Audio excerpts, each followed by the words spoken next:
नमस्कार दोस्तों, knowledge for curious में आपका बहुत बहुत स्वागत है। और आज हम वोकैबलरी का पार्ट 7 पढ़ने वाले हैं। हम साथ में खूब सारे मीनिंग्स सीखेंगे बहुत ही आसान तरीके से। ये जो सारे मीनिंग्स हैं, ये आपकी रीडिंग भी अच्छी करेंगे। और अगर आप बोर्ड एग्जामिनेशन देने वाले हो या फिर कोई कॉम्पिटिटिव एग्ज़ाम देने वाले हो, तो आपको एंटोनिम्स सिनोनिम्स याद करने का बहुत ही आसान तरीका मिल जाएगा इन वीडियोस में। आइए शुरू करते हैं। सबसे पहला हमारा मीनिंग है स्केयर्स। ये वोकैबलरी 6 में मैंने आपको बताया था अबंडेंट, उसका एंटोनिम है। स्केयर्स का मतलब होता है दुर्लभ। दुर्लभ जब कोई चीज़ बहुत कम हो। जब कोई चीज़ बहुत कम हो, ये जो मैंने बोला ये एक एडजेक्टिव है। ठीक है, मतलब मैं किसी नाउन के पहले इसको लगाऊंगा और ये बताऊंगा कि वो नाउन बहुत कम है। जैसे पानी बहुत कम है, दुर्लभ है नॉर्थ अफ्रीका में। Water is a scarce resource. Resource noun हो गया, उससे पहले लग गया स्केयर्स और उसने इसकी क्वालिटी बता दी। क्या क्वालिटी बताई? कि ये बहुत कम मात्रा में उपलब्ध है, यानी ये दुर्लभ है। Scarce resource in North Africa.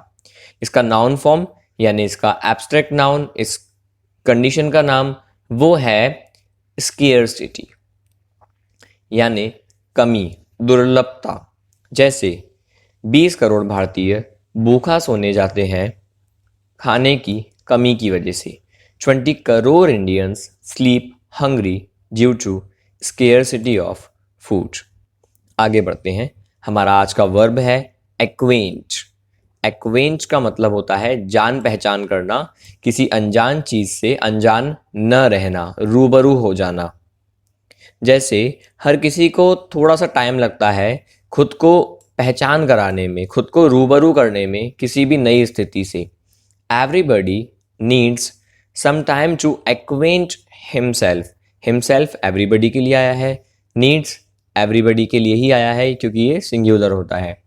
हर किसी को थोड़ा थोड़ा टाइम चाहिए ही होता है अपने आप को रूबरू करने में, जान पहचान कराने में किसी भी नई स्थिति से। जब आप किसी नए शहर, नए स्कूल, नए कॉलेज में जाते हो या ऑफलाइन की जगह ऑनलाइन पढ़ने लगते हो तो थोड़ा टाइम लगता है। ऐसे ही जॉली लोग होते हैं तो वो सबसे जान पहचान कर लेता है क्योंकि वो बहुत जॉली है। He acquaints with everyone because he is very jolly. वो बहुत जॉली है इसलिए वो सबसे जान पहचान कर लेता है।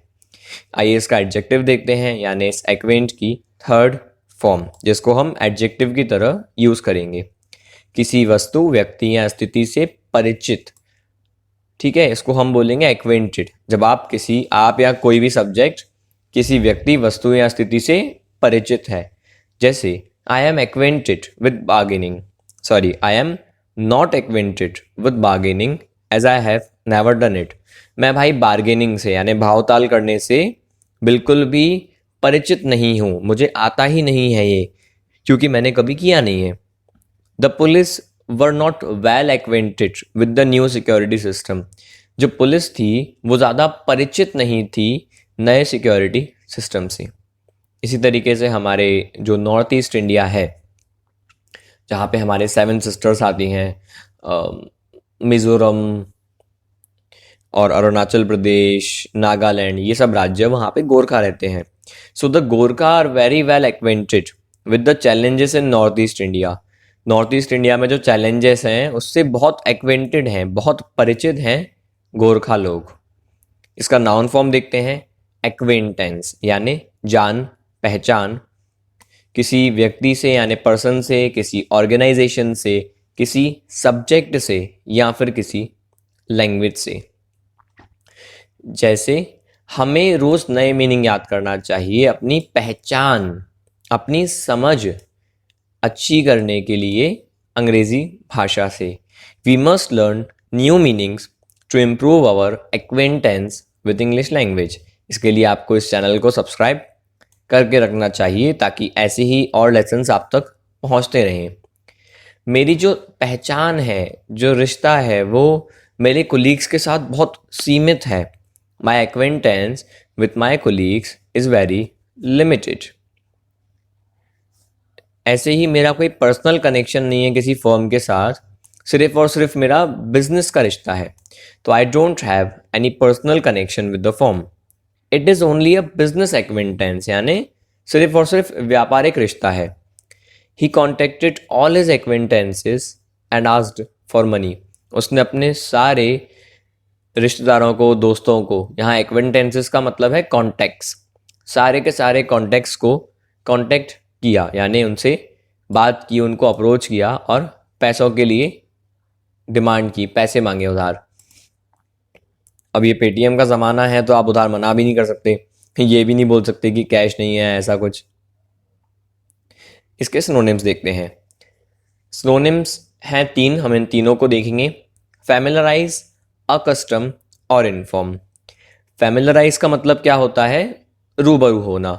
जैसे I spend every first class to familiarise my students with my teaching style. मैं हमेशा अपनी पहली क्लास को खर्च करता हूँ फैमिलराइज करने में, मेरे स्टूडेंट्स को फैमिलराइज करने में, रूबरू करने में मेरे पढ़ाने के तरीके से। Traders took a few months to accustom themselves to the new taxation system. व्यापारियों को कुछ महीने लगे खुद को अकस्टम करने में, खुद को आदत डलवाने में, खुद को रूबरू करवाने में नए टैक्सेशन सिस्टम से। हुआ था ना जीएसटी में, और अगर समझाओगे तो टीचर थैंक यू, बच्चे थैंक यू बोलेंगे ही। गवर्नमेंट ने इन्फॉर्म नहीं किया लोगों को डीमोनेटाइजेशन से पहले। इन्फॉर्म करना मतलब भी क्या है? परिचित करना, लोगों को जानकारी देना। ये था हमारा आज का वर्ब। ऐसे ही और वर्ब्स के लिए और मीनिंग्स के लिए आप हमसे जुड़े रहें। आप चैनल को सब्सक्राइब कर लें, अपने दोस्तों के साथ शेयर ज़रूर करो इस तरीके को, इस नॉलेज को। मिलते हैं हम अगली वीडियो में, तब तक के लिए सी यू एंड फाइनली